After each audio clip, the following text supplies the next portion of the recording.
So there's input. More than elsewhere. Let me see if there's much more.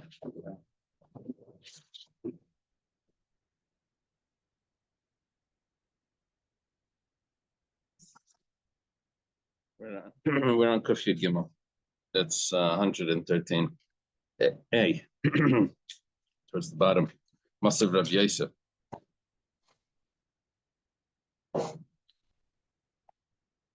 Thank Hashem that we're able to learn Torah every day.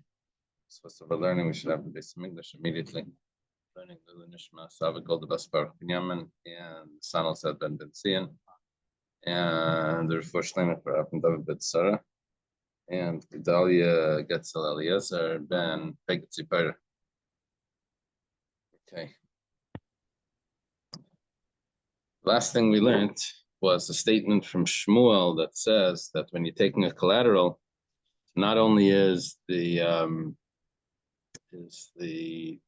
debtor, not only is the creditor not allowed to go into the house to take the collateral, but even the Shliach Bezdin is not allowed to go into the house to take the collateral. He has to meet him outside. He has to take it from him in the marketplace. Okay. Well, Masav Rav Yosef. Rav Yosef has a question on this.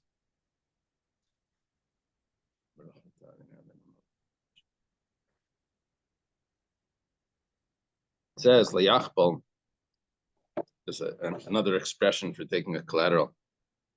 You shouldn't take a collateral, a mill or a, how do they translate rechev? Another mill? Versus lower mill and then Lower mill or the higher mill, the upper mill. There's two stones in the mill. You can't take that as a collateral. He needs it for his work. But other things, you are allowed to take. Now, we're assuming that it's taken from the house because those are instruments that are used in the house, the mill. You can't take the garment from a widow as a collateral. But if it's from other people, then you are allowed to take. So man, who are we talking about over here that is allowed, that isn't allowed? Are we talking about the actual creditor himself, that if it wouldn't be a millstone, would be allowed to take it? If it wouldn't be a widow, he would be allowed to take it. Aksiv, how could it be him? It's the pasuk says like Savel he's never allowed to take the collateral. It must mean that we're talking about the Shliach Bezdin, the messenger from the court, and it turns out that the messenger of the court is allowed to go inside to take. It's a question on Shmuel. Tegmar of Papa. So that messenger can be like a hiring agent. Yeah. Yeah. Tegmar of Papa, Raider of Nachman, Hamid of Yosef of Papa, the son of Rav Nachman. Oh, that's a new Rav Papa. I didn't realize that. Usually we have Rav Papa's sons. Yeah. Abba Bar Papa, Ada Bar Papa, all those Bar Papas. Here we have Rav Papa, the son of Rav Nachman. He taught in front of Rav Yosef. Rav Papa Breder Rav Yosef, Kamid Rav Yosef. Or it could be his own son, Rav Yosef's own son, whose name was Rav Papa, taught in front of him. He says, actually, we're talking about the creditor himself. Said, but for the creditor itself, it sounded like that he's only allowed to not take these things, but other things he is allowed to take. Umar says, no, you're not being medayek correctly. You're not getting the right implication. What's really supposed to happen here is laver lav b'shnei lavin. What we're saying is that besides that he's not allowed to go into the house, but for these items he has even a second prohibition. That's what's going on over here. Okay. We learned the court is allowed to. That was like Shmuel says no.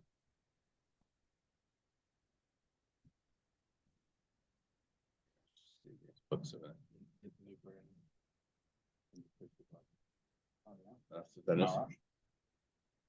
Okay. We're gonna do now. Where are we holding? Tashma.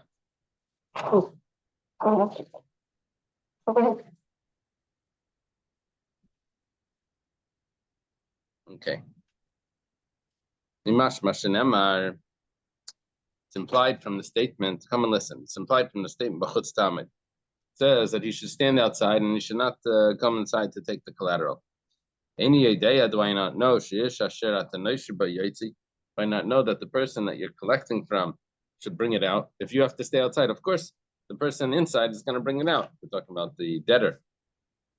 So why do we say that the man is going to bring it out? We know that if the creditor is standing outside, then the debtor is going to have to bring it outside. It's coming to tell me, L'Rabbe Shliach Besdin. It's coming to include a messenger from the court, that he would be allowed to enter the house.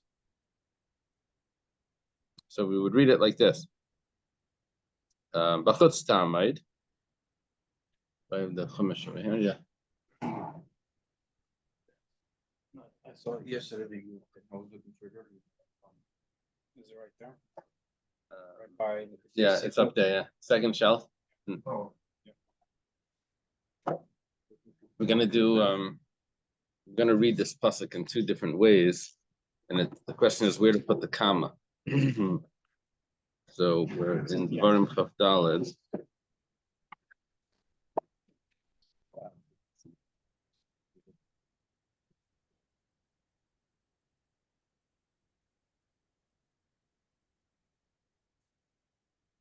Yeah, pasuk says, when you hold any sort of debt against your fellow, you may not enter his home to take any of his property as security. You must stand outside, and the man to whom you are lending should bring the security to you outside. So the way we're going to read it now is you should stand outside. Okay. V'ha'ish, and the man, referring to the Shliach Besdin, and Asher Tanai Shibai, and the person that you're lending, both of those people could bring the security out. Both the Ish, both the Shliach Besdin, and the person that's you're lending. So saying Ish is including the Shliach Besdin and the person that lent you the money, which are allowed to go be in the house. They're the ones that are going to take it out of the house, but not you. You're the one. You're the creditor. You have to stay outside. So this is a question on Shmuel. My love, Shliach Besdin Kaleiva. It appears that the Shliach Besdin, the messenger of the court, is in the same status as the debtor who is in the house, and he's allowed to take it out. Question on Shmuel. Last week we were talking about like someone that like fell behind on the payments. Is this like the same scenario? Yeah. We're getting a collateral. So we turn the page, we say lie. That's not the way to read it. We're talking about Shliach Besdin Kamalva, that the Shliach Besdin is actually like the lender, not like the borrower. Now, we have to read the pasuk again. The pasuk goes like this. It says, you should stand outside, V'ha'ish, together with the Shliach Besdin. So V'ish goes it's going backwards. The comma after V'ish. V'chutz tamad V'ha'ish. Both you, the creditor, and the Shliach Besdin, you have to stand outside.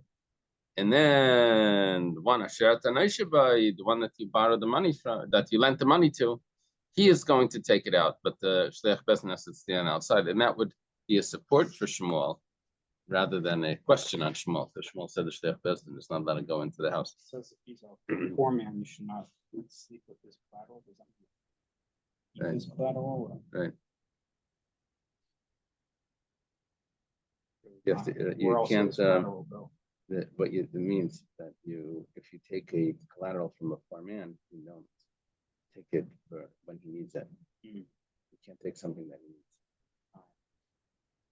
Okay, now the pasuk says, "Im chabal tachbal salmas riyacha." You take as a collateral the garment of your friend. And we quote a brisa.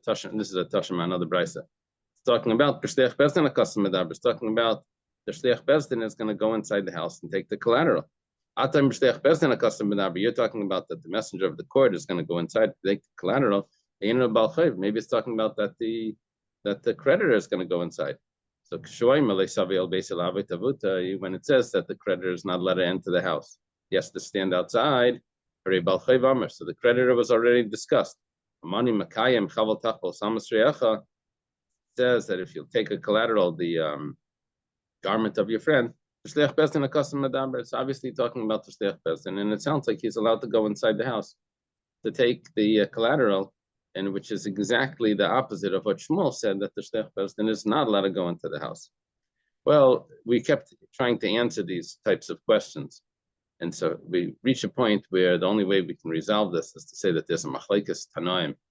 And then what we'll do is we'll say, well, any source that says that the shliach bezdin, the messenger of the court, is allowed to enter the house is following this Tana, and Shmuel was following the other Tana. So the Gemara says Tanaihi. It's a machlekes tanaim. The Tanya was started in a brayso shliach bezdin shabala mashkena, shliach bezdin that's coming to take mashkin, to take the collateral from the borrower and give it to the lender. He's not allowed to enter the house. This is exactly what Shmuel said. That even the shliach bezdin himself is not allowed to enter the house. He has to stand outside.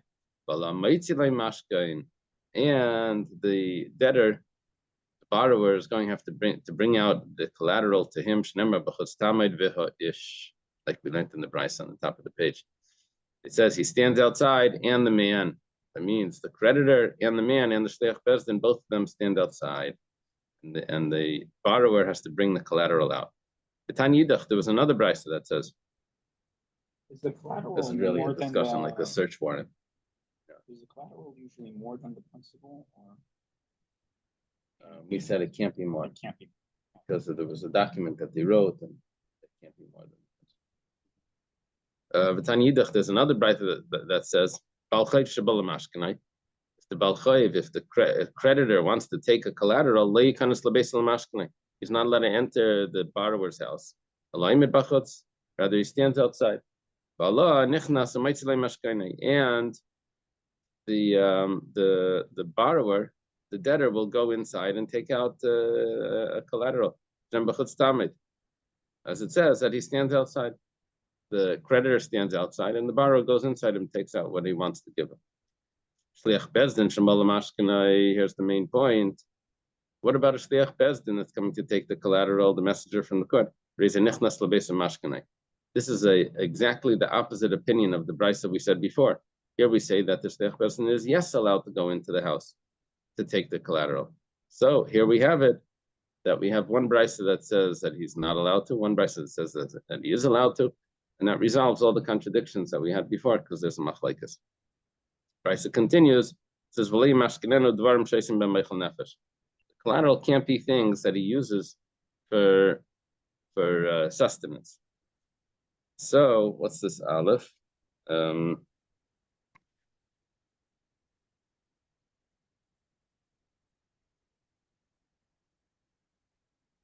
note in the ground.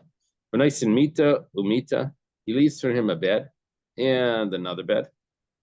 Umatza, matzah doesn't mean unleavened bread. Matzah here means like a what is it? Like a mat of some sort. How do they translate it? A spread over the bed. Okay, Rashi calls it fultera. It's a sort of cushion. Lasher, that's for the wealthy person.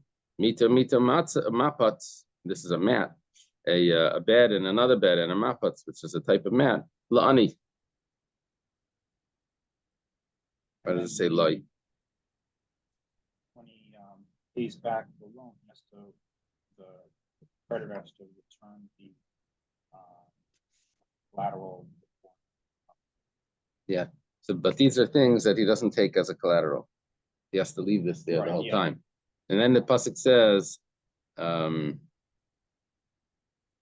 the Brisa says, "Loi, this is only for him, but not for his family members. For his family, he's allowed to take even the beds and the mats and all of that stuff." We have one more point in the Brisa. It says, "Kederach shemisajen lebal chayv kach misajen be'erchem."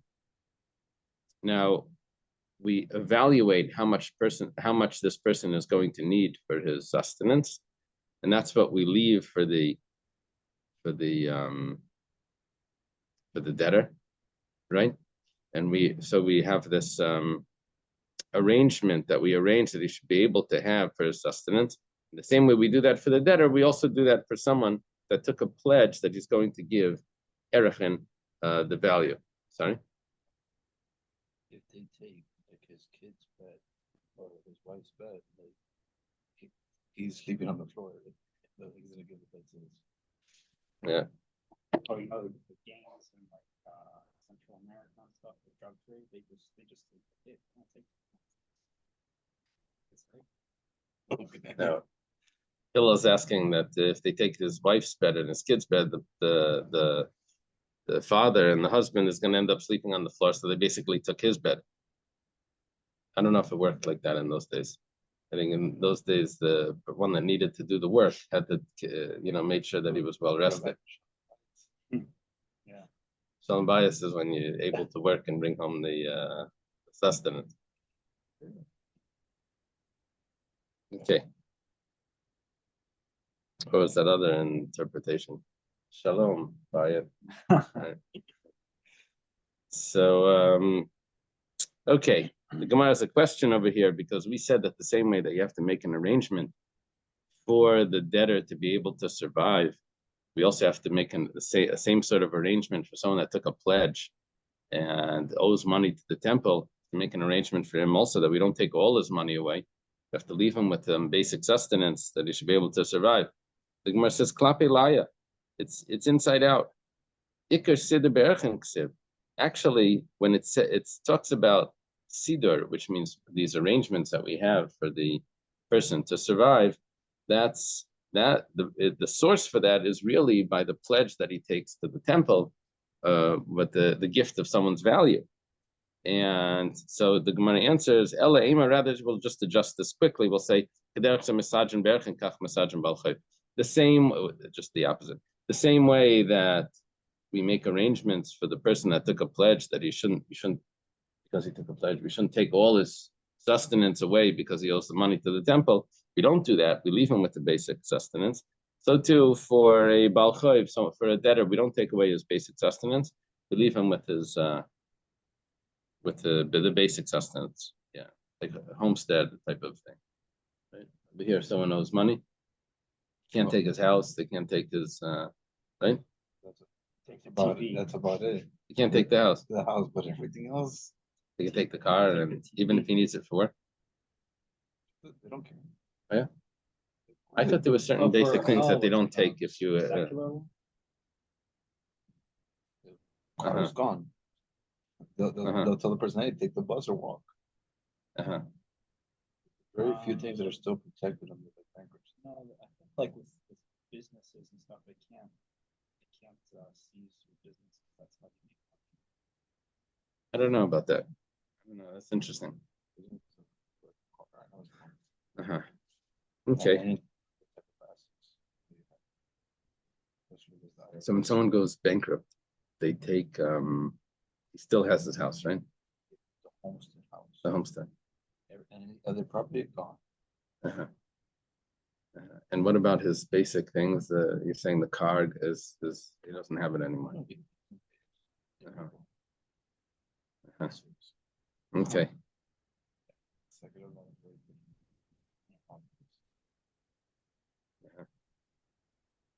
So people that go bankrupt, they must have some trick that they do. They put it in the wife's name, and they must be doing something because they seem like their life still continues like normal. But the movable items, most of the time they don't leave that. They don't reap No, that. like if they finance the bed and they stop paying, which is they don't come and pick the bed. Okay. Amar Mar. We taught before, the master taught in the Brisa, Nisin mito matzah asher. We give a bed and another bed and this felt mat for the for padding for the wealthy man. Mito mapatzlani. And we give the bed and another bed and this mat for the poor person. The Gemara says, Laman, what's the second bed for?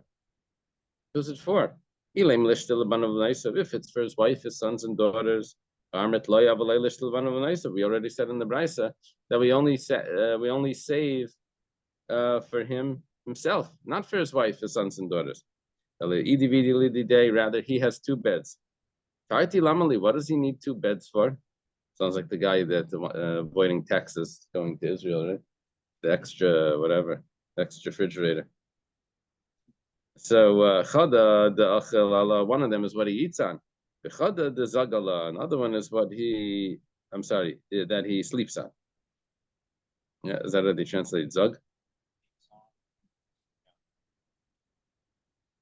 Uh-huh.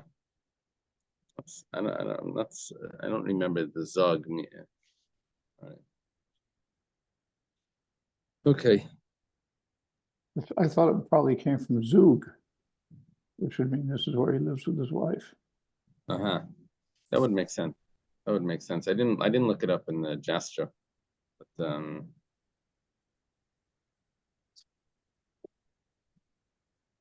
interesting. And the Gemara explains to the Shmuel, why does he need two beds? So it's like Shmuel says, the Shmuel, Kol mili yadana susayu, levar mahanitlas. Shmuel says that I can heal every illness except for the following three illnesses which he can't heal. Someone that eats a bitter date on an empty stomach before he starts his meal with a bitter date, that could cause a disease that Shmuel can't heal. Someone that he ties a rope or a belt, a flax belt that's wet on his waist. That's also could cause a disease that Shmuel can't heal. Yeah. The little translation is hard, but Rashi says, it's before he eats, so the stomach. So that's figurative. And another illness, the third illness that Shmuel can't heal, is it says someone that eats bread, but he doesn't walk for amas, for cubits before he goes to bed. So what they would do is they have to make sure that the bed that he eats on, he used to eat on like beds, couches. So the couch that he eats on should be 4 cubits away from the couch that he sleeps on. And that way that he'll get up after he eats and go straight to his bed 4 cubits away. Okay. So we have to leave him with that because that would be, something that's sustaining him. Funny Tana, yeah. Funny Tana Kamid Rav Nachman. There was a Tana that taught in front of Rav Nachman. Derech Samishadran Beirich and Kach. Sadran Balchayv. 1 second. Not what I wanted.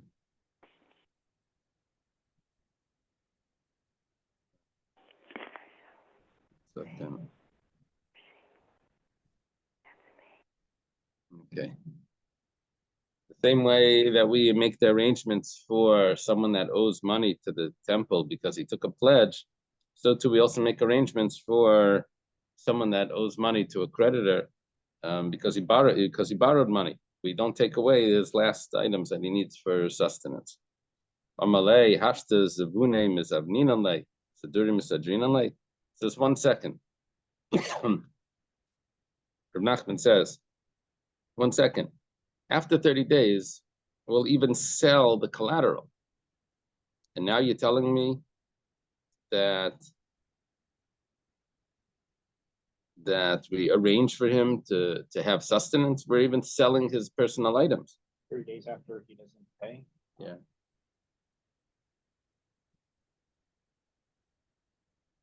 Well, Gemara says, do we actually sell the items that the debtor has? But Tanan, we have a Mishnah that says that we give him back his pillow at night and we give him back the plow during the day. So we're not selling those items.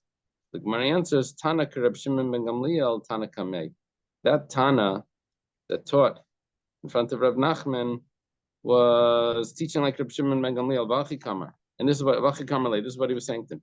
Ashtel Reb Shimon ben Gamliel.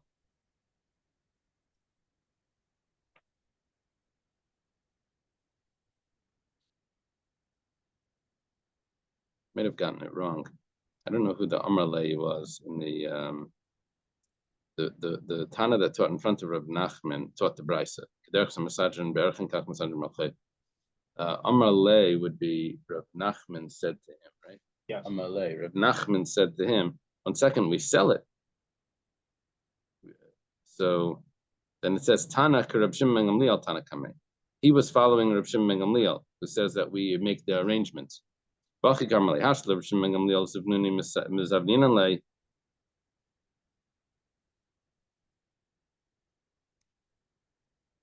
Do we arrange for him to keep part of it? And so the question is, so during Misadrina Lei, that's done in a surprise. Yeah, that's a. Do we arrange for him to keep part of it? Is that how they put it? As a question.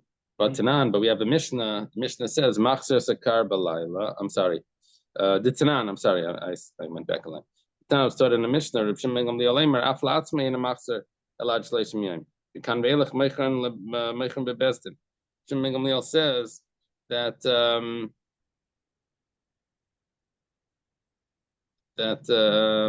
even for himself, they only return for 30 days, but afterwards they sell it. So if they're selling it, so what are we saying that we're arranging for them to have the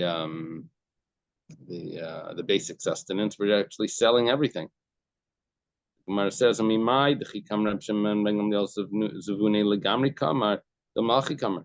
it says Reb Shimon ben Gamliel says that they sell it, do you think they're selling everything? Maybe what it means is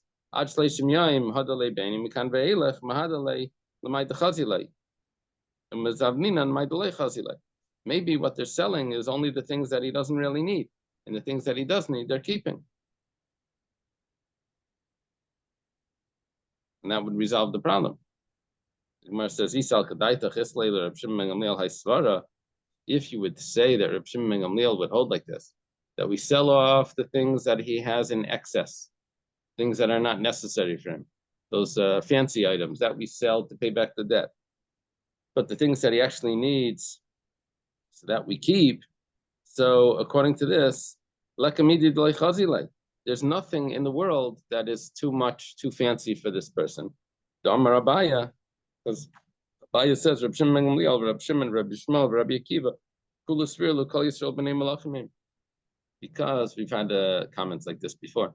We have a statement from Abaya that Reb Shimon ben Gamliel, Reb Shimon, which is Reb Shimon ben Yochai, Reb Yishmael, and Reb Akiva all hold that all the Jewish people are princes, and therefore there's nothing that we would say is too fancy for them. Oh, they don't need that fancy whatever. So they're princes, and therefore they that's considered what their standard. If Reb Shimon ben Gamliel is one of them, then Reb Shimon ben Gamliel can't be the one saying that we sell off those items that are too fancy and we just leave them with the basic, because if he's a prince, then there's nothing that's too fancy. Okay, where do we see that they all say the same thing? Now Abaya, is common for Abaya and Shas to be the one to put together Tanoim, to say that they all hold the same opinion. He does this. He does this in other places. One place in Sukkah, he had 8 Tanoim that all held the same thing. Here he only has 4, right? Here he has 5. That's 4. Reb Shimon ben Gamliel, Reb Shimon, Reb Yishmael, Reb Akiva. Reb Shimon ben Gamliel did not. Reb Shimon ben Gamliel it's taught in the Mishnah. Leis aluf, leis achardal. These are luf is a type of bean. Chardal is a mustard. It says that you're not allowed to move it on Shabbos. It's considered muktzah. Now, because this is considered bird food, and you don't have responsibility for the birds. The birds are all wild. You're not raising. You don't have house pets as birds. Shimon ben Gamliel says no. You're allowed to the luf bean, which is a bird food. It's a food that's it's a raven bird food. And since kings would have like ravens, like today you would think about a parrot, so they have a parrot in the house. So the kings would have ravens in the house, and that they would need food for them. So since all the Jewish people are considered princes, so they need access to this type of bird food because they would have these types of pets, expensive pets for entertainment. Okay, that's where we see Reb Shimon ben Gamliel holds that all the Jewish people are considered b'nei malachim. Reb Shimon, where does Reb Shimon say that all the Jewish people are considered princes? The Tanan, because we have a Mishnah, b'nei malachim sachen shemen ber lagami makasem b'Shabbos. Darkan lasach b'chol.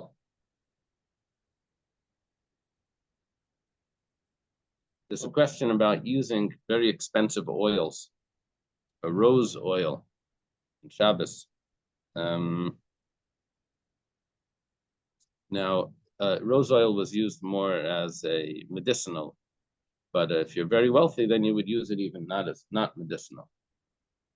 So the question is on Shabbos, but when you're not allowed to take medicine, it's not a matter of life and death. You're not allowed to take medicine. So because of the decree that you may end up grinding herbs. So we say that if it's something that's a usual food or a usual ointment, so then you're allowed to take it. If healthy people use it, then you're allowed to take it. If only sick people take it, then you're not allowed to. So what about rose oil? It says, well, princes put on rose oil on Shabbos. Comes along Reb Shimon. Reb Shimon says, well, all the Jewish people are considered, they put on rose oil even during the week. So therefore, you're allowed to put it on Shabbos also. A regular person doesn't put it on. He only puts it on when he's sick. So therefore, it's considered medicinal. I'm sorry? What is it? No, oil is not considered smoothing. Oil is it's only something that's like a cream that has a shape, retain its shape. Anything that you put down on the table and it pours, it flattens out, wouldn't have that problem. So yeah, like toothpaste or something like that, it would have a problem. You don't put that on your body, but you put it on your teeth. You can't use it on Shabbos because it retains its shape when you put it on. At least it does in the advertisements for it. So the rose oil here is something that's, according to Reb Shimon, is something that princes use, and therefore every Jewish person is considered a prince. So therefore, it's permissible to put it on Shabbos. Doesn't look like the halachas like him. Rabbi Shmuel, Rabbi Akiva, the Tanya. Rabbi Shmuel, Rabbi Akiva was taught in a brayso. Someone borrowed or lent 1,000 zuz. The person borrowed 1,000 zuz, and he's walking around wearing a coat or a garment. It's worth 10,000 zuz, 100 mana. That's a mana itself is 100 zuz. So he owes 1,000, but his coat is worth 10,000. We take the coat from him. We give him a coat that's more befitting for someone that's in debt. It was taught in a brayso in the name of Rabbi Shmuel and in the name of Rabbi Akiva. Kol Yisrael Ruyam Leisi Yitztala. No, that every Jewish person, because he's a prince, is befitting for him to have that coat. That's the way he should be dressing. They can't take it away from him. Okay, so what we're seeing now is that Reb Shimon ben Gamliel holds that you can't say that we take away what he doesn't need and we sell it, and he keeps what he does need. It must mean that we sell everything after 30 days. The Gemara says, the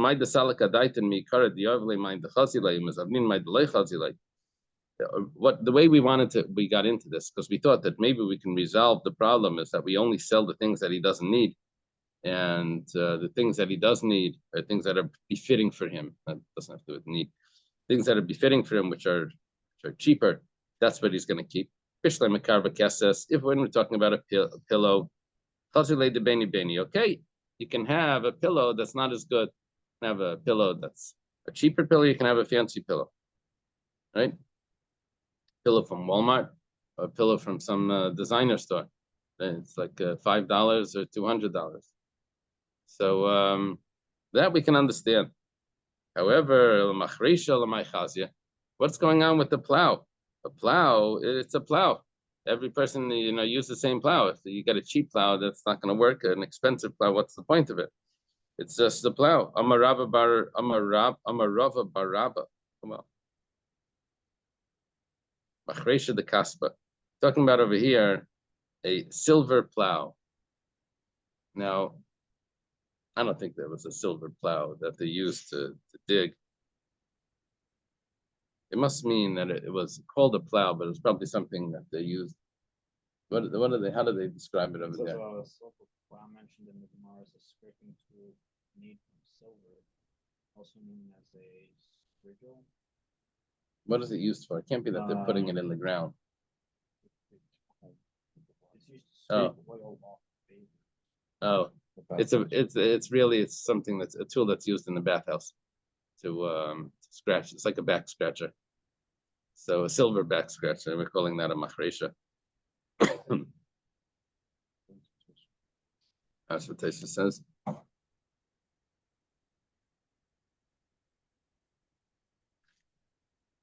No, I don't see that in Taisa. So which Taisa are they quoting that from?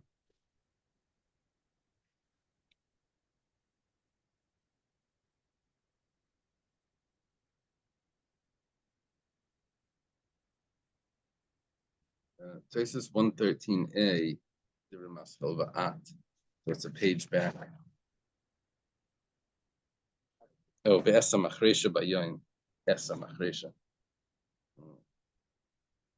Wouldn't the prince deserve this fancy pillow? Yeah, Rabbeinu Tam. Okay. Yeah, it's something that's used to scratch the back. Okay. Wouldn't the prince deserve to get it? Yeah, but we were saying before we understood that that princes, that every Jewish person is a prince, we thought that maybe we would differentiate. Say, okay, there's a fancy pillow and there's a cheaper pillow. We take away the fancy one and give them a cheap one. That way, and so, but then we said no. But we said, what were we thinking about when we were going to try to take away the machresha and give them a cheaper one? They said, yeah, we'll take away the silver back scratcher. We'll give them a wooden back scratcher. Use a pencil. Maskefler Rav, is it Chana or Chaga? What? Chaga? Yeah. Or Chaga. And my Gemara is not so clear. It's old print. Malay Malay Lava like a ramis. Let the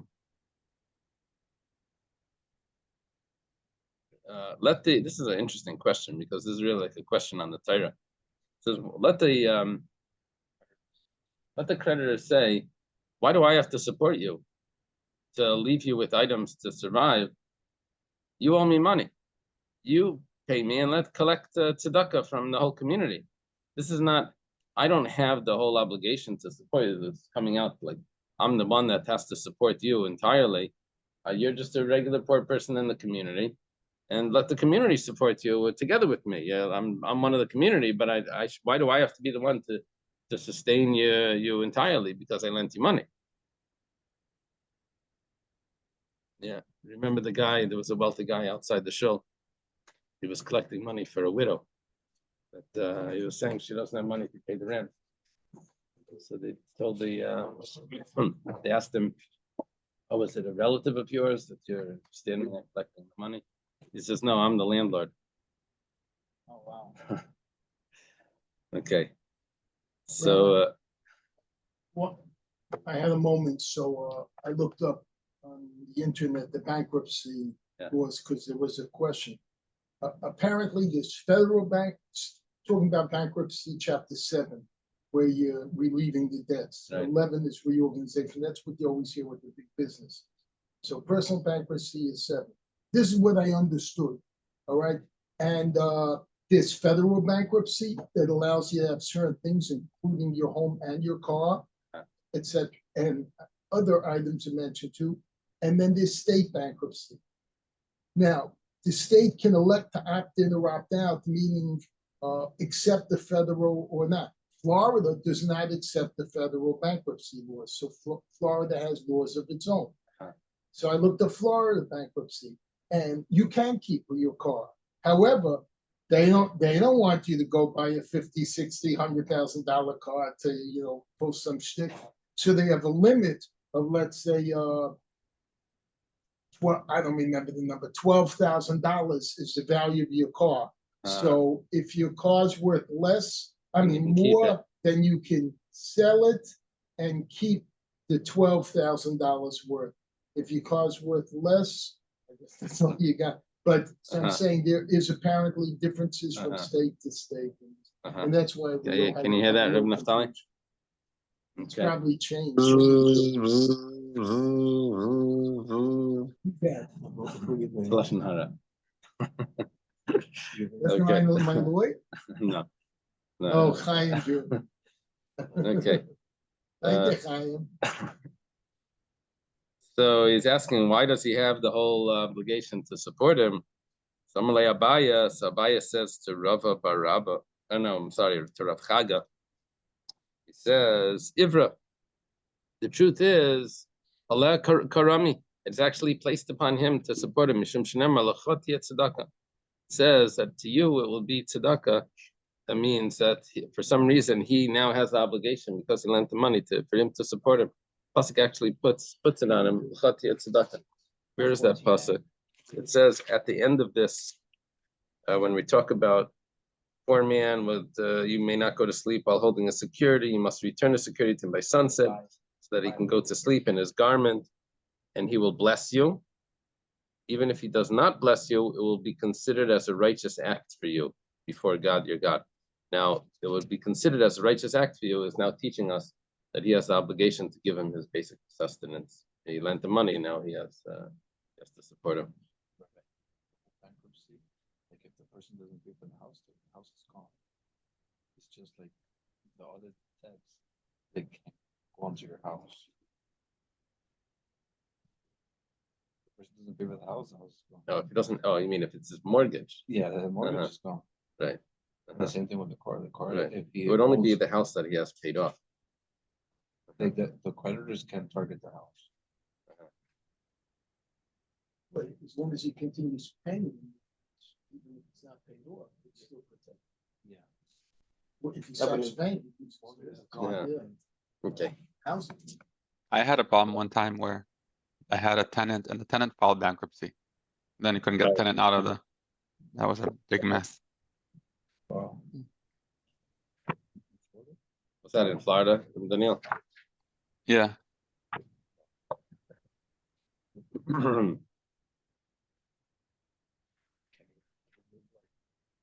New York, it's worse, right? Yeah, they'll probably take the house from Daniel. Okay. Ibailahu. Where's the question? Mao Shisadru Bibalchayv. It's funny because the Gemara just discussed this. And now we're asking a question. Probably the Gemara's question now is, how do we paskin?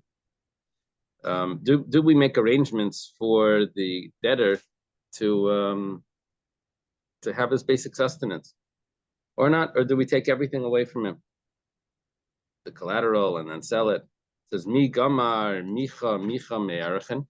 Do we learn that by erechen it says v'im machu, and then by over here it also says v'im machachicha. Over here it says chiyamachachicha. If your brother becomes poor, so we have that same word. So it's called the Gezeira Shava, a verbal analogy. Just like by Yerechin will supply him with his basic needs, so too by the debtor will also supply him with the basic needs. Or do we say no? We don't do this Gezeira Shava.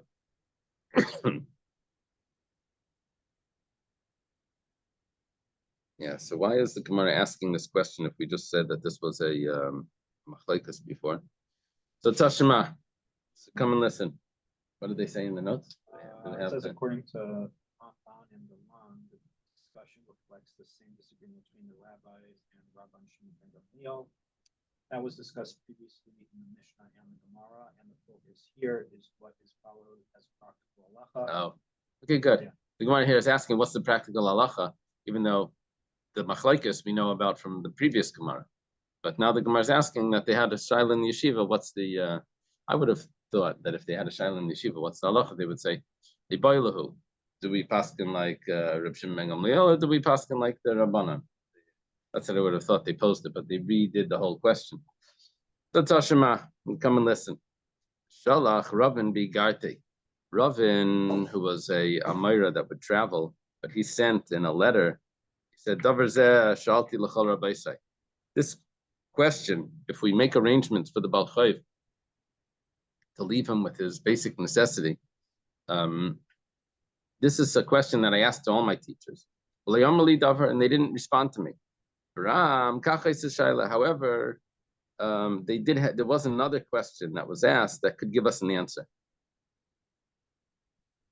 Someone says, someone says that I'm accepting on myself to give 100 coins to the temple.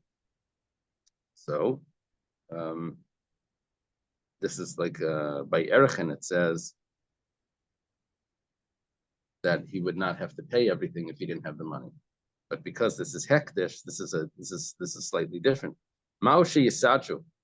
Do they make arrangements for him like they do by Erechen, which is when he pledges someone's value? Do they do the same thing when he just pledges a donation? Is it the same thing? Well, Ravin says that this is a machlekes. Rabbi Yaakov mishmei the Bar Pada, Rabbi Yirmiyah mishmei the Ilfa Amri. Rabbi Yaakov in the name of Bar Pada, and Rabbi Yirmiyah in the name of Ilfa. Ilfa was a friend of Rabbi Yochanan. Remember Ilfa? Ilfa, he was the one that was on a boat. He said if the two of them went to work, Rabbi Yochanan and Ilfa went to work, and Rabbi Yochanan, they're sitting by a fence, by a wall, and Rabbi Yochanan hears a voice that says, "Let's push the wall over on these people that are leaving Torah or something." So Rabbi Yochanan turns to Ilfa. He says, "Did you hear anything?" He says, "No, I didn't hear anything." So he says, "It must be the message was for me. I'm going back to learn. You can go to work." So Rabbi Yochanan went back to the yeshiva. Afterwards, Ilfa comes back. He says, "If you think I don't know the Torah," he was standing on a boat, on the mast of a boat. He said, if you can tell me one brisa that I won't be able to tell you what the source is in the Mishnah, I'll throw myself into the water." And so they said, "Okay, where's this?" He told them where it was. So apparently he remained Talmud Chacham even though he went to work. It happens. So he says in the name of Ilfa that Kal V'Chaimer Bal Chayv, that we can learn a Kal V'Chaimer from the creditor. Ma Bal Chayv Shemachzirin, that we return to him for the first 30 days. You have to return the collateral, right? You return it by day, you return it by night.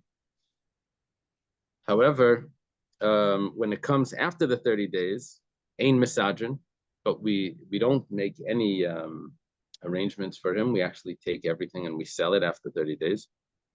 So hektish, when it comes to hektish, when it comes to pledges to the temple upkeep, she'ein machzirin, over there you don't return to him. You don't. What does that mean? You don't return to him?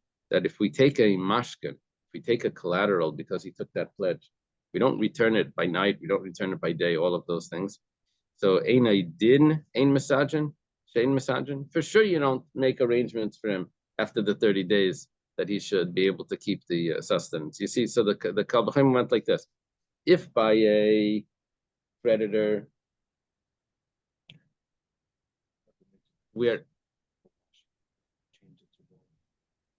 borrower, if by a borrower, whatever, a creditor and a borrower, and if by that we even though we make sure to return the collateral by day and by night, whatever he needs, but after 30 days we sell everything off. So by hektish, where we don't have to take return it by day and by night, whatever he needs, we don't do that. We keep it by night, even if it's his pillow. when we take the collateral. So for sure, after 30 days, we sell everything off. So they're quite strict on someone that made a pledge to Hektish and doesn't have the money to pay. They're going to take everything after 30 days. Okay. However, that's only the opinion of Rabbi Yaakov and Rabbi Yirmiyah, or in the name of Barpada and the name of Ilfa. Rabbi Yochanan says, Neder be'erkecha ksiv. It says that a person will take a vow with the value. It says neder and it says erech. Ma erech and misajin, just like when it comes to erechin, which is when someone takes a pledge to give the value of a certain individual to hektish, we arrange for him to only pay what he's capable of paying, and we leave him with sustenance. Av hektish misajin, according to Rabbi Yochanan, we're very kind to this person. We don't take away what he his basic needs. V'idach, what would Rabbi Yaakov and Rabbi Yirmiyah say about that pasuk where it says neder be'erkecha? And that teaches me that the neder, a regular vow, which is a regular pledge to hektish, would have the same halachas as erechin, which is someone's pledging a person's value. It says that is something else. So that's coming to teach me that if someone takes a vow regarding some to pledge a certain value, certain erech to the temple, he takes the vow that is going to give the value of the person's heart, the person's head. So anything that the life is dependent on, we say that's considered like he pledged the entire body, and he has to give his value. So we learn that. Where do we learn that from? We learn that from the word neder. So therefore, I'm sorry. So that we know by erechin. So flehektish nida b'chvayde. The same thing as if someone says that if someone takes a pledge to hektish about the value of a limb, we're going to learn that to nedarim as well. Someone pledges that to hektish. Just like we know that works by erechin, so too we know that works by nedarim. If someone pledges the value of, let's say, an animal or something that he's going to give to hektish, but the value of the heart. Okay. But whatever the case is, we're not going to learn from here that you have to leave him with sustenance. The Gemara now has a question. The Yisadu b'bal chayiv kal v'chayim me'erechin. 1 second. By erechin, which is the pledge of a person's value based on his age, the hektish, it says that we leave him with sustenance. And by a bal chayiv, we said that we don't leave him with sustenance. So by a creditor. So why don't we make a kal v'chayim that you should leave the creditor should leave the borrower with sustenance after instead of taking everything?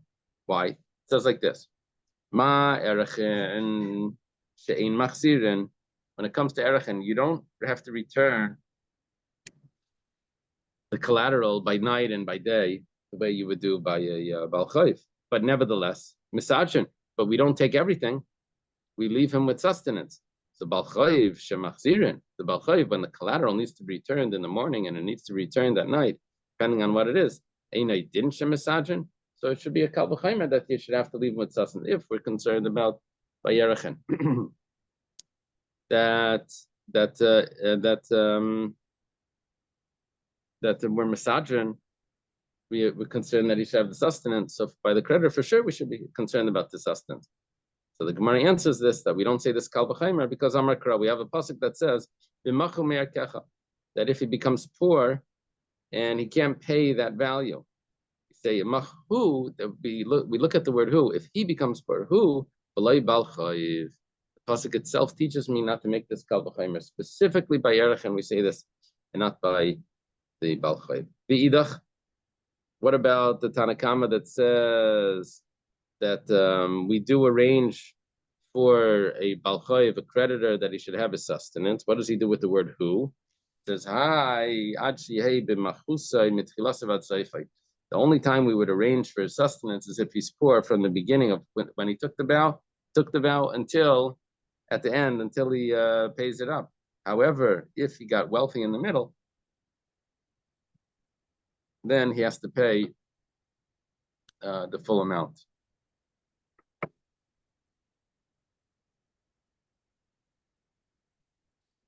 Okay.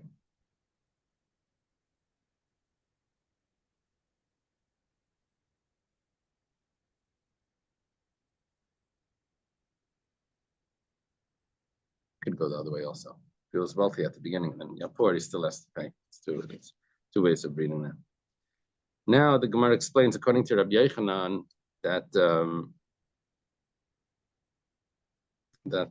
we said that you don't have to return the collateral by night and by day for hektish. If someone takes a pledge, he doesn't have to return the collateral. It's only by a regular borrower where you have to turn the collateral by night and by day. So it says,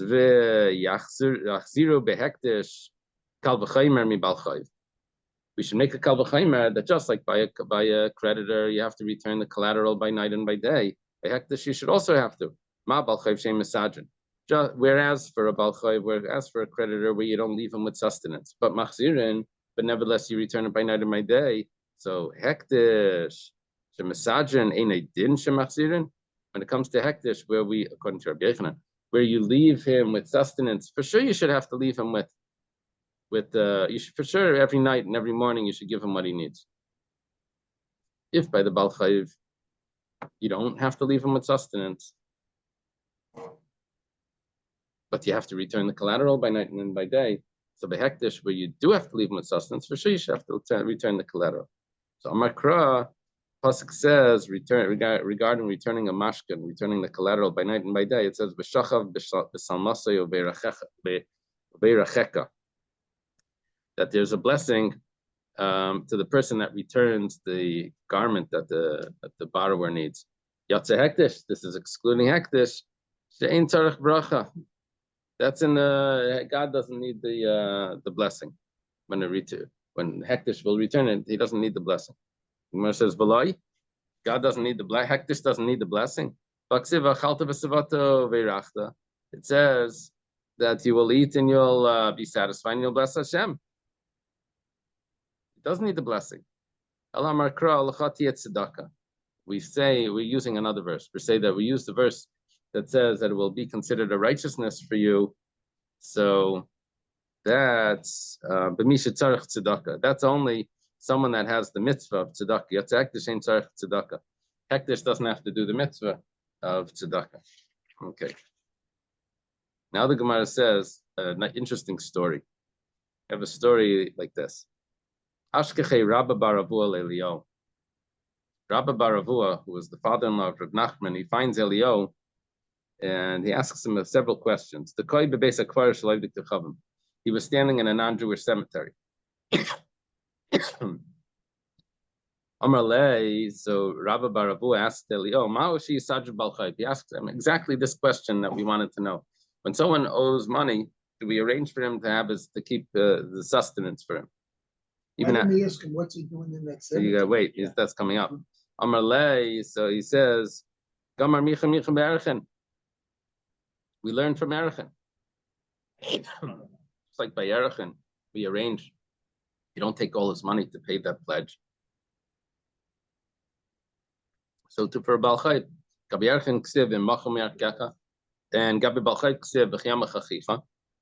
We learn from the other that we leave him with sustenance. Who held this? That we have a Ksir Shava. That was the Gemara's question in the Bailahu 4. We had two opinions regarding hektish.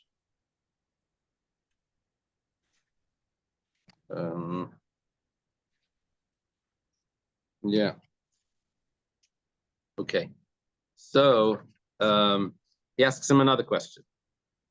He asks him, Minayin la'arim shlayitrim. How do you know that a person that's naked should not take truma? Because there's a blessing that he has to say. There should not be seen on you a nakedness. Now the word davar is going to be translated as dibur. Should not be naked when you have to speak at the time that you have to say a bracha. Amarle, he has a third question for him. He says, Lav kayin humar, aren't you a kayin? My time kayin mar beis akvaris. What are you doing in the cemetery? So Amarle, lemasni mar dharas. You never learned the Mishnayos. This is Eliota saying to Rabbi Baravua, Tanya, we have a brisa that says, Reb Shimon Rav Shimon ben Yochai Yomer Kivreim Shalev Tikchamein Metamen. Shenamar Ve'atein Tzaini Tzain Marisi Adam Atem Atem Kriyam Adam Ein Avdecham Kriyam Adam. Said that only the Jewish people are called Adam, and the non-Jews are not called Adam. And therefore, when the Torah says that a man that dies in the tent, everything in the tent is Tameh, which would also include as someone would be in a cemetery would become Tameh. It says over there, Adam Kiyamas. When a man dies, Adam, and Adam would only be a Jew.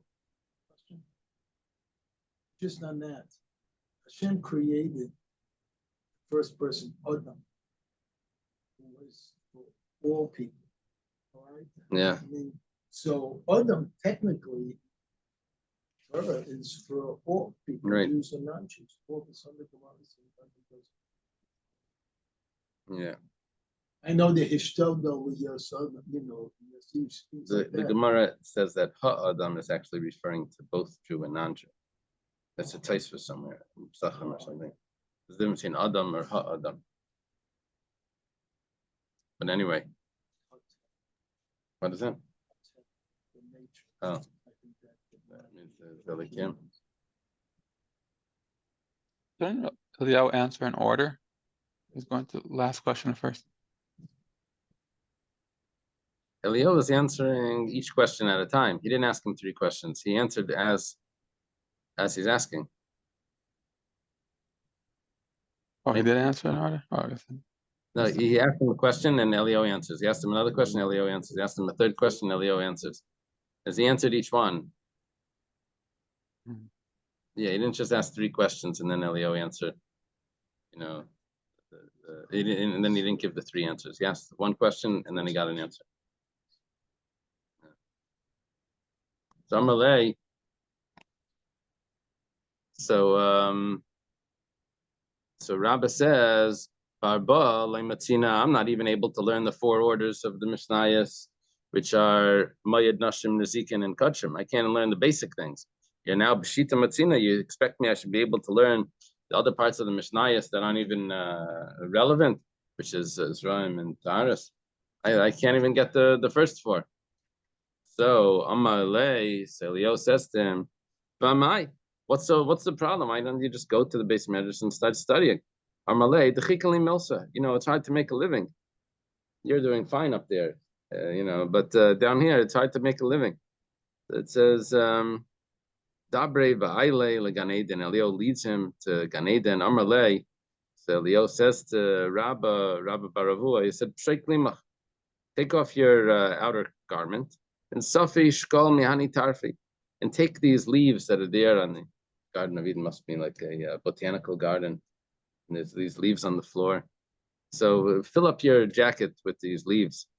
Safa shakal. He collected and he took them, and now he's trying to get out of Gan Eden. Ki avinafik, on his way out, Shama de Kamar, he hears a voice that's shouting that says, Man ka'achal alme. Who is eating up his world, that he's taking his portion of the Karabba Baravua? When he's like Rabba Baravua, that he's taking these leaves, he's gonna won't have these this portion in the world to come. Nafat Shadinu. He shakes out his cloak and he throws the leaves on the floor. You can't gather the leaves because No, he can't leave because the alarm went off. He can't leave with the The store, leaves. have the little alarms. So he had leaves from the Garden of Eden, and then this sound comes out that says, "You're taking your portion in the world to come." So he wants to drop the leaves, so he shakes the leaves out of the garment. And Afilo Hachi, nevertheless, I see Leglima. He takes the garment with him, but not with the leaves, but just the garment that used to have the leaves. Sachet Glima Reiche, the smell from that garment would give off. It was so good that Zavne betrays Alfi Dinri. He sold it for 12,000 coins. Palginol lechasna vase, and he divided it amongst his son-in-laws. Maybe that's Reb Nachman.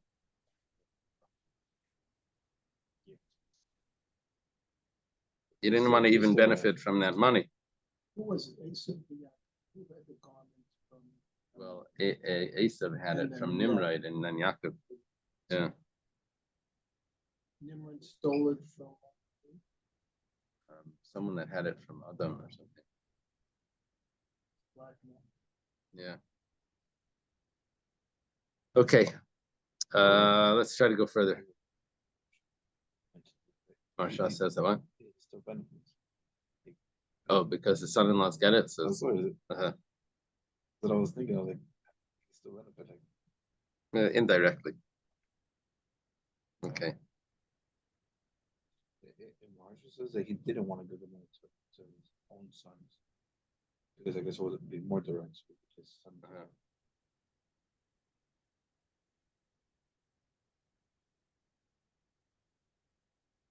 Is that how Reb Nachman got wealthy from this money? Reb Nachman was the son-in-law. Rabbi Baruch's son-in-law. Okay. Now we're going to have a bunch of halachas about returning the mashkin, returning the collateral. Taner Rabbanan, starting a brisa. That if the person is a poor man, the pasuk says, you should not sleep with his mashkin by you, with the collateral by you. You should give it back. Oh, sure. What if he is a rich man? Shachiv, then you're allowed to keep it. My kamar, what does the brisa mean to say? That he's allowed to benefit. The Gemara is asking that he's getting extra benefit from the from this mashkin. He's keeping it by night at the time then he can use it, and that would be considered interest. Rav Sheshes says no. Pasuk means is if he's a poor person, then he shouldn't sleep at night and have it with you. Rather, you should return it. Asher, Shachiv, you are allowed to sleep at night, and you're allowed to have it with you, but not that you use it. It's just that you're allowed to have it with you. You don't have to return it. Okay, another brayse. Taner Rabbanan says, if someone lends his friend, he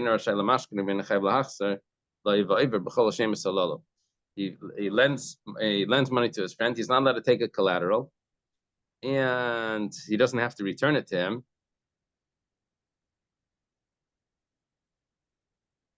And he violates all the prohibitions. My kamar, the Gemara says, what's the meaning of this? He doesn't have to return it to him, and he violates the prohibitions, and he's not allowed to take it. What's going on? Amar Rav Sheshes Achikam. Rav Sheshes explains, you have to explain the brayso as follows. Someone lends money to his friend, he himself is not allowed to take the collateral. It has to go to Bezdin, right? But if he does take the collateral and he wasn't allowed to, then he has to return it to him.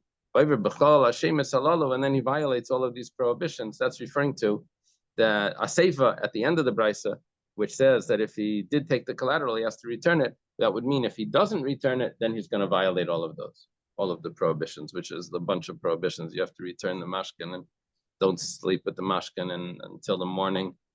You have to leave it with him. Okay, Rava explains the brisa a little different. Rava says that the way we'll read it is like this: if someone lends to his friend, he's not allowed to take the collateral. And if he does take a collateral, he has to return it. When does he have to return it? That's only if he took the collateral, not at the time of taking the loan, of giving the loan. And this collateral was taken by Bezdin. Taken by Bezdin at a later date after the loan was done, then he has to return it at night or in the morning. But if he took a collateral right when the loan was given, then he doesn't have to return it. Then the halacha changes. It's only the collateral that's taken later on and during the loan. And then he violates all of these prohibitions.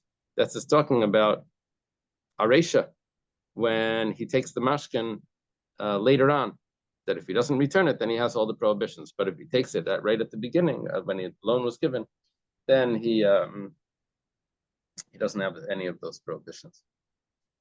Under Rav Shizvi, Kamei Rava, we have another brisa that Rav Shizvi taught in front of Rava. It says, Ad baya shemesh teshivenu lai. It says, until the sun sets, you should return it to him. Until the sun rises, he should return it. He should return it to him. It's Baya Shemesh's sun sets or sun rises. Sun goes down. Until the sun goes down, he should return it to him. Zuk Laila. This is talking about the garment at night. It's weird. We'll see in the Gemara. The Gemara is going to ask on this. You have to return it to him when the sun rises. Zuk Susyayim. This is the actually Kavaya Shemesh is when the sun sets. This is when the sun sets. When the sun sets, you should return it to him. Zuk Susyayim. This is the day garment. Amalei. So Rav says back to Rav Shizbi, according to this, you have to return the day garment at night, and you have to return the night garment by day.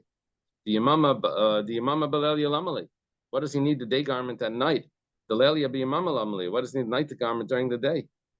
Because the way that we were reading it was Ad Baya Shemesh Tishivenu, that until the sun sets, you should return it to him. We said Zuk Laila. It means he keeps it by day, and by night you take it back. So it doesn't make sense. Amalei Vismaya, he says, do you want me to erase this brisa? Amalei, so Rava says back to him, you don't have to erase the brisa. Achikama, you have to read it a little different. Ad Baya Shemesh Tishivenu, until the sun sets, you should return it to him. Zuk Yaim. This is the day one, where he keeps it the entire day until the sun sets.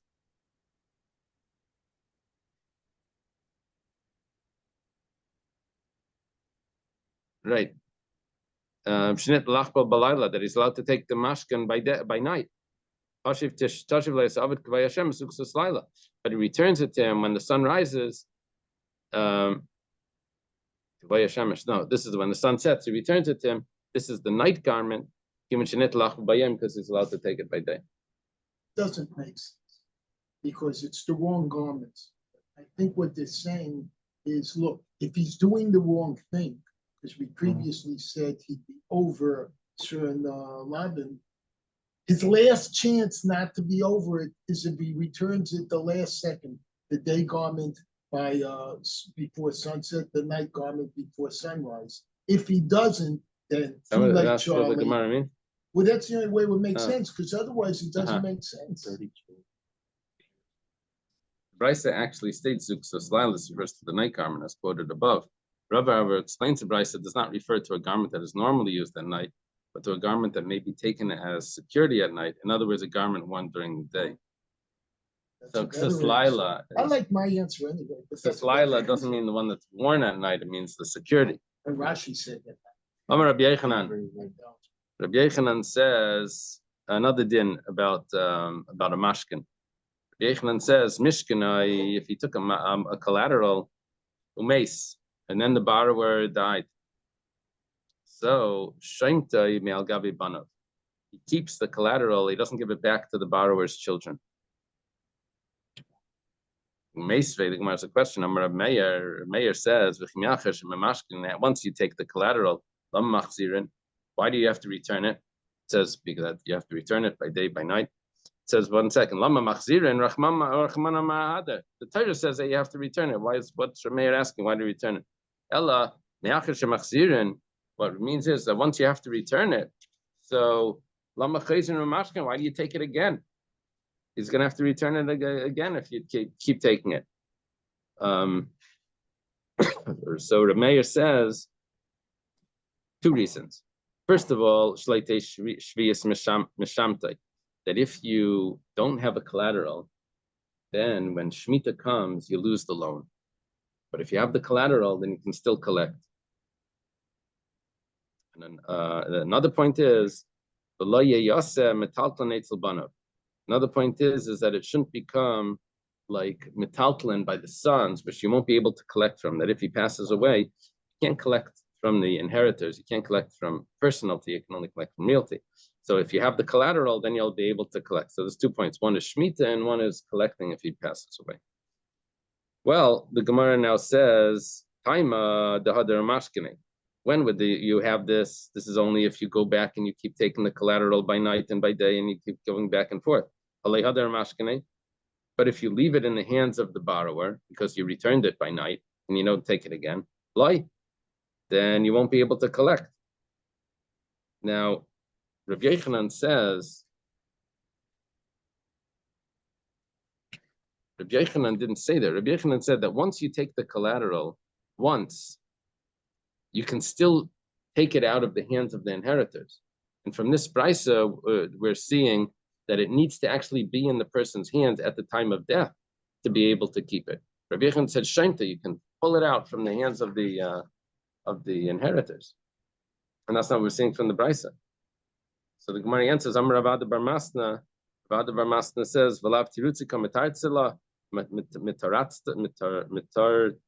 mitaratsta sar sat la." Didn't we explain this already? You have to say taratzachi. You have to explain it like this. And once you return it, lama mashkin and mikara. Why do you take it originally? And the answer is because once you take it once you take the collateral once, even if Shemitah comes and it's not in your hands, or or the person passes away and it's not in your hands, it's in the hands of the borrower. But because you took it once, it's already considered like your mashkin. You can go back and collect it. Okay. Tana Rabbana, we have another brisa. Here it says, "You're not allowed to come into his house, the house of the borrower, to take the collateral," which says, "To the house of the borrower, you're not allowed to enter. But you're allowed to enter to the house of the guarantor to take a mashkin, if there was a guarantor for the loan." We have a pasuk that supports this. It says that he took his garment because a stranger became a guarantor. We have another pasuk that says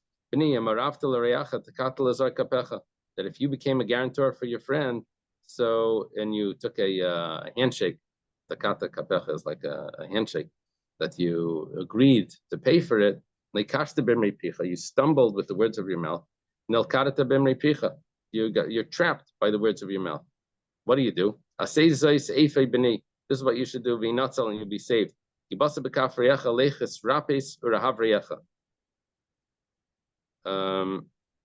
do they translate that last part? That if it comes to your hand, the palm of your hand, go and loosen up, humble yourself, and strengthen your friend. Okay, Rahav could mean wealth, I think.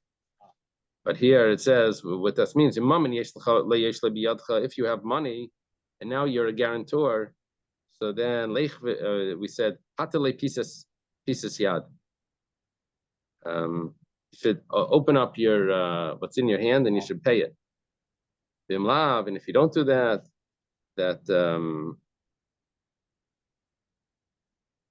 if you didn't become a guarantor, then harbe alav reim, then you should send a bunch of friends to appease him for not becoming a guarantor. Okay, what are we learning from this brisa? That from the guarantor you're allowed to take collateral. But L'tzad sheni, there's another way of reading this pasuk.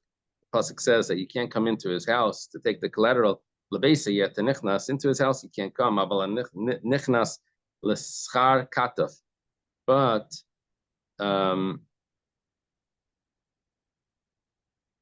if he hired you, if that's only by a loan. By a loan, you can't come into his house to take a collateral. But if he hired you to be a porter, to move, to carry things on your shoulders, or if he hired you to drive a donkey somewhere, an Uber, or he stayed in your place and he owes you money for staying there, or because you made pictures for him. Now these you're allowed to claim payment for, and even from his house. I mean, you're allowed to go into his house, I guess so. But previously you said that's only for a loan. For a loan you can't go in, but for payment for labor you are allowed to. Let's say that payment was turned into a loan.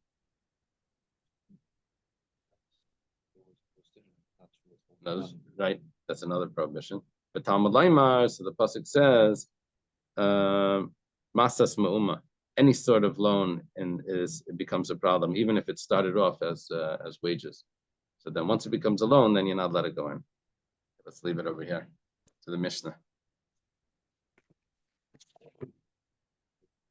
Okay. So we're a page and a half. Today's daf was supposed to be 160. 116. Yeah, Shabbos was that was where we're holding today. We're supposed to be on 116. Are we gonna make a siyum? Wait, don't we make a scene when we're finished? Hi, Amy. Oh, hi. We have a siyum this week. Have How was a good Shabbos? walk. Yeah, I got the vach. Really Yeah. nice. It was very nice. Shabbos was Okay. nice. Very nice. Yeah. You know what makes it nice, Ailey? When Tati can daven mincha right after they bring after chakras, it doesn't Oh. have so. And You I don't don't know, have to- but Tati gets a lot of energy, and then he comes home. He's not tired. It's so nice. So where was that Amazing. by the Balatanya show? No, we didn't go there. We went to the new one, Beit Shmuel, Oh, and then okay. they bring, and then they usually don't daven mincha, but lately they have been davening mincha right after. And so Tati comes home, he doesn't fall asleep, nothing. It's Now, so great. the Lifshitzes are moving. You Too. remember Lifshitz from the Crimea? One of the sons Yeah. that lived there is moving this week Right? to Rechavia. Oh, really? Oh, wow. How nice. Menachem. Is Which that, one? Mendy, yeah. yeah. Oh, wow. I Yes, and wonder, this wow. Shabbos, I said, where are you going to daven Shabbos? He said, Friday night, I'm going to go to the Kotel. And then Shabbos Yeah. day, he said something like Ayel Rachel or something. Oh, really? Ayel Rivka, Ayel Rachel. You know Yeah, I what? saw that somewhere. I'll have to find I out. think that's in Shari Chesed, I think. I don't know. Oh, I'll try and find out. Anyway, I'm not sure Anyway. exactly. I don't remember exactly what he told me. Anyway. Wow.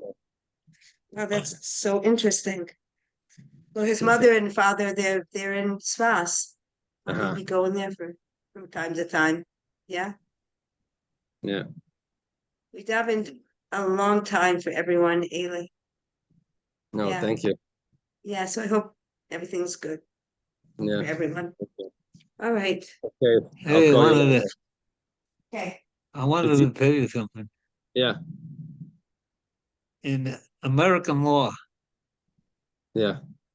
uh, there are certain exemptions from uh, things that you can collect money with.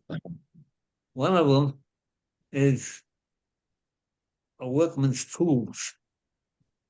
Interesting. You can't Can't take his machinery. take his machinery from him. Uh-huh. That's And by a regular borrower. what?